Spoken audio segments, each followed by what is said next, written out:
Hi friends, welcome to my channel Sairam competitive exams. ఇంకా channel ఎవరైనా subscribe చేసుకోకపోతే subscribe చేసుకోండి, లైక్ చేయండి, షేర్ చేయండి. ఈరోజు విద్యా ఉద్యోగ వార్తల గురించి తెలుసుకుందాం.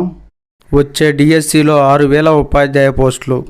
ఈ ప్రజాప్రభుత్వం విద్యకు గురువులకు ప్రాధాన్యతనిస్తుంది. విధానపర నిర్ణయాల్లో టీచర్ల ఆలోచనలు పరిగణలోకి తీసుకుంటున్నాం. గురు పూజోత్సవంలో ఉప ముఖ్యమంత్రి. సమాజం అభివృద్ధి చెందాలన్నా, నాగరికతతో ముందుకు వెళ్ళాలన్నా అది విద్య ద్వారానే సాధ్యమని, ఆ విద్యను అందించే గురువుల ఆలోచనను పరిగణలోకి తీసుకుని తమ ప్రభుత్వం విధానపరమైన నిర్ణయాలు తీసుకుంటుందని ఉప ముఖ్యమంత్రి తెలిపారు. ఉపాధ్యాయులకు సంబంధించి ఏ సమస్య ఉన్నా తమ ప్రభుత్వం పరిష్కరించడానికి సిద్ధంగా ఉందని చెప్పారు. హైదరాబాద్ రవీంద్ర భారతిలో ప్రధాన మందిరంలో గురువారం రాష్ట్ర విద్యాశాఖ ఆధ్వర్యంలో గురు పూజోత్సవాన్ని ఘనంగా నిర్వహించారు. మంత్రితో కలిసి సుమారు 150 మంది ఉత్తమ టీచర్లను సత్కరించారు.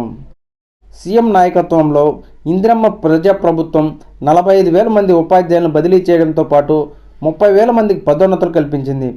మా ప్రభుత్వం అధికారంలోకి రాగానే 11,062 ఉపాధ్యాయ ఖాళీల భర్తీకి డిఎస్సి నోటిఫికేషన్ ఇచ్చాం. వారం రోజుల్లో ఆ ఫలితాలు కూడా వస్తాయి. రాబోయే రోజుల్లో మరో 6,000 పోస్టులకు ఉద్యోగ ప్రకటన ఇవ్వడానికి భవిష్యత్ ప్రణాళికను సిద్ధం చేస్తున్నాం. ప్రభుత్వ పాఠశాలలో పారిశుద్ధ్య కార్మికులు లేకపోవడంతో టీచర్లే శుభ్రం చేసుకున్న సందర్భాలున్నాయి. ఈ పరిస్థితి పోవాలని ఈ ఆర్థిక సంవత్సరం శానిటేషన్ సిబ్బంది నియామకానికి 136 కోట్లు విడుదల చేశాం. రాష్ట్రంలో అన్ని ప్రభుత్వ విద్యా సంస్థలకు ఉచిత విద్యుత్ అందిస్తున్నాం. దానిపై ఈరోజే జీవో జారీ చేశాం.